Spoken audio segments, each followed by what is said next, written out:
কল্পনা করুন এমন এক ভয়ানক পরিস্থিতি যদি আগামীকালই ভারতের কোনো বড় শহরে পারমাণবিক বোমা আঘাত হানে।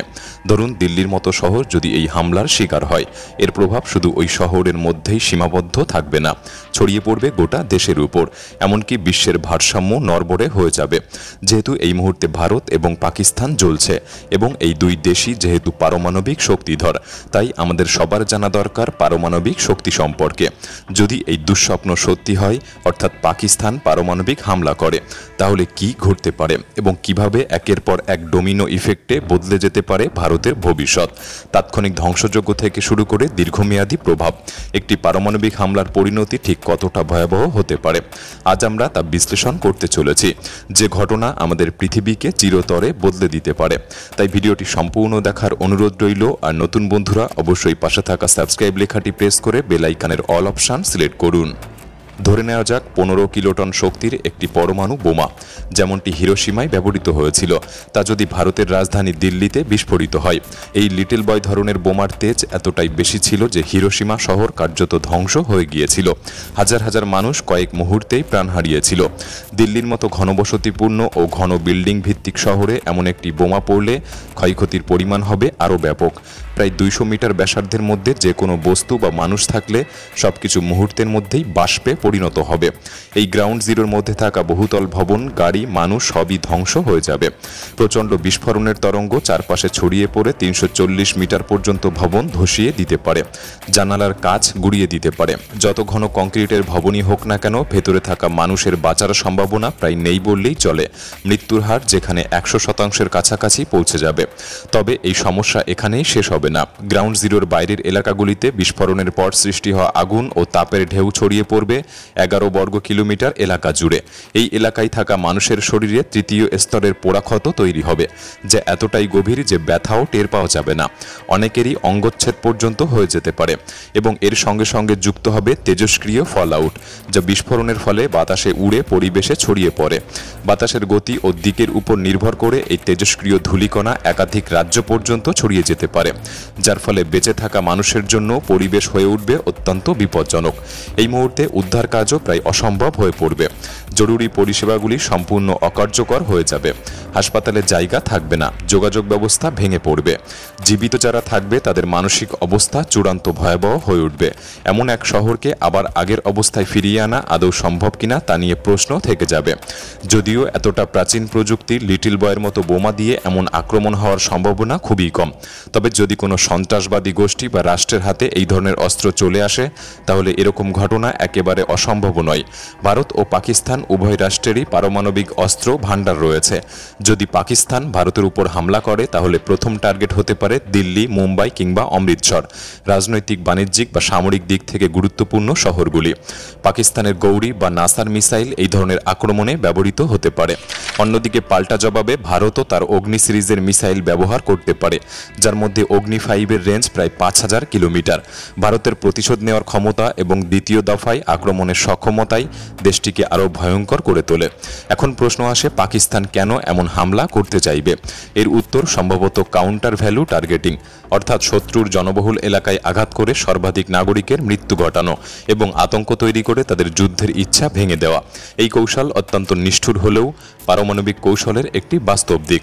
ভারত ও পাকিস্তান এই দুই দেশ চিরপ্রতিদ্বন্দ্বী রাষ্ট্র, আজ বিশ্বের অন্যতম পারমাণবিক শক্তিধর দেশ হিসেবেও পরিচিত। এক সময়ের সীমিত অস্ত্র ভাণ্ডার এখন ক্রমশ পরিণত হয়েছে এক বিপজ্জনক প্রতিযোগিতায়, যা দক্ষিণ এশিয়াকে পরিণত করেছে একটি স্থায়ী বারুদের স্তূপে। বর্তমানে ভারতের হাতে রয়েছে প্রায় 160টি পরমাণু ওয়ারহেড, আর পাকিস্তানের সংখ্যা প্রায় 170টি। সংখ্যায় কম হলেও এই অস্ত্রগুলির আধুনিকরণ ও ব্যবহারের কৌশল একে অন্যের জন্য প্রবল হুমকি তৈরি করে রেখেছে। পাকিস্তানের অন্যতম ভয়ঙ্কর পরমাণু ক্ষেপণাস্ত্রের নাম শাহিন 3, যার পাল্লা প্রায় 2750 কিলোমিটার, অর্থাৎ ভারতের যে কোনো বড় শহর যেমন দিল্লি, মুম্বাই বা চেন্নাই তার নাগালের মধ্যেই পড়ে। তবে সবচেয়ে ভয়ঙ্কর দিক হলো পাকিস্তানের কিছু মিসাইল MIRV বা মাল্টিপল ইন্ডিপেন্ডেন্টলি টার্গেটেবল রি-এন্ট্রি ভেহিকেল প্রযুক্তি নিয়ে কাজ করছে, যা একটিমাত্র ক্ষেপণাস্ত্রে একাধিক ওয়ারহেড বহন করার ক্ষমতা রাখে এবং এর প্রতিটি ওয়ারহেড আলাদা আলাদা লক্ষ্যে আঘাত হানতে পারে। এখন ভাবুন, পাকিস্তান যদি ভারতের প্রতিরক্ষা ব্যবস্থাকে ফাঁকি দিয়ে এমন একটি MIRV মিসাইল ভারতের দিকে ছুড়ে দেয় যেখানে প্রতিটি ওয়ারহেডের শক্তি প্রায় 1 মেগাটন TNT, তাহলে কি হতে পারে? ধরা যাক এই মিসাইলটি ইসলামাবাদ সংলগ্ন একটি সামরিক ঘাঁটি থেকে ছোড়া হলো এবং 30 থেকে 35 মিনিটের মধ্যে এটি পৌঁছে গেল দিল্লির আকাশে। শহরের উপর বিস্ফোরিত প্রতিটি ওয়ারহেড তার নিজস্ব এলাকায় ধ্বংস ডেকে আনবে, যার পরিমাণ হবে লিটল বয় বোমার তুলনায় কয়েক হাজার গুণ বেশি। যেখানে হিরোশিমায় ফেলা 15 কিলোটনের বোমা শহরের একটি বড় অংশ ধ্বংস করেছিল, সেখানে 15 মেগাটন শক্তির একটি ওয়ারহেড পুরো দিল্লিকেই মুছে ফেলতে পারে মানচিত্র থেকে। আর যদি একটি ক্ষেপণাস্ত্রে প্রায় 10 থেকে 15টি ওয়ারহেড থাকে, তাহলে তা দিল্লি, মুম্বাই, বেঙ্গালুরু, চেন্নাই একই সাথে একাধিক শহরে আঘাত হানতে পারবে। এমন পরিস্থিতিতে উদ্ধার বা প্রতিরোধ প্রায় অসম্ভব হয়ে উঠবে। শুধু প্রাণহানি নয়, গোটা দেশের অর্থনীতি, অবকাঠামো এবং মনোবল একেবারে ধ্বংস হয়ে যাবে। এরকম হামলার সম্ভাবনা স্বাভাবিক অবস্থায় খুবই কম, কিন্তু কোনো বড় রাজনৈতিক উত্তেজনা, ভুল হিসাব বা সন্ত্রাসবাদী সংযোগ এই দুঃস্বপ্নকে বাস্তবে পরিণত করতে পারে। বিশ্বের সবচেয়ে শক্তিধর দেশ আমেরিকার ইতিহাসে সবচেয়ে শক্তিশালী পারমাণবিক বিস্ফোরণ ছিল ক্যাসেল ব্রাভো, যার শক্তি ছিল 15 মেগাটন TNT। এই বিস্ফোরণের গবেষণা ও সিমুলেশন আমাদের সাহায্য করে বুঝতে এই মাত্রার পারমাণবিক হামলা হলে কি ঘটতে পারে। যদি পাকিস্তান থেকে ছোড়া হয় শাহিন 3 MIRV মিসাইল, যার প্রতিটি ওয়ারহেডের শক্তি 15 মেগাটন TNT এবং এটি ভারতের রাজধানী দিল্লিতে আঘাত হানে, তাহলে ফলাফল হবে অভূতপূর্ব ধ্বংসাত্মক। বিস্ফোরণের ফলে সৃষ্টি ফায়ারবল বা অগ্নিগোলকের ব্যাস হবে প্রায় 4 কিলোমিটার, যা 50 বর্গ কিলোমিটার এলাকা সম্পূর্ণভাবে বাষ্পে পরিণত করে দেবে। ভবন, যানবাহন, মানুষ কিছুই অবশিষ্ট থাকবে না। এই অগ্নিগোলকের বাইরে থাকা এলাকাগুলিতেও তাপ বিকিরণের ফলে 34 কিলোমিটার দূর পর্যন্ত 3rd ডিগ্রির দাহ সৃষ্টি হবে, যা দিল্লি শহর এবং আশেপাশের অঞ্চলে অগণিত মানুষের দেহ পুড়িয়ে দেবে এবং অসংখ্য অগ্নিকাণ্ড সৃষ্টি করবে, যা নিয়ন্ত্রণের বাইরে চলে যাবে। এবং একই সাথে যদি এই ঘটনাটিকে বিপরীতভাবে দেখা হয়, ভারত যদি পরমাণু হামলা করে পাকিস্তানের উপর, ভারতের সবচেয়ে শক্তিশালী পরমাণু মিসাইল অগ্নি-ভি, যা বহন করতে পারে MIRV প্রযুক্তি সম্পন্ন ওয়ারহেড, এর প্রতিটি ওয়ারহেডের সম্ভাব্য ইয়েলিড 500 কিলোটন TNT পর্যন্ত হতে পারে। এটি যখন পাকিস্তানের ইসলামাবাদ শহরের দিকে ছোড়া হবে, সবচেয়ে সম্ভাব্য উৎক্ষেপণ স্থল হবে ভারত মহাসাগরে থাকা সাবমেরিন বা স্থলভিত্তিক উৎক্ষেপণ কেন্দ্র। ইসলামাবাদ থেকে মুম্বাই বা দিল্লির দূরত্ব মাত্র 800 কিলোমিটারের মতো। একটি অগ্নি-ভি মিসাইল প্রায় 24,000 কিলোমিটার প্রতি ঘন্টা নিয়ে মাত্র 10 থেকে 12 মিনিটের মধ্যেই লক্ষ্যবস্তুতে পৌঁছে যাবে। যদি এর প্রতিটি ওয়ারহেডে 500 কিলোটনের শক্তি থাকে, তবে একসাথে ছুড়লে তা ইসলামাবাদ শহর সম্পূর্ণ ধ্বংস করে দিতে পারে। বিস্ফোরণের ফলে যে EMP অর্থাৎ ইলেকট্রোম্যাগনেটিক পালস তৈরি হবে, তা বিশাল এলাকা জুড়ে ইলেকট্রনিক ডিভাইস, কমিউনিকেশন সিস্টেমকে অচল করে দেবে, যা আরও বিশৃঙ্খলা তৈরি করবে।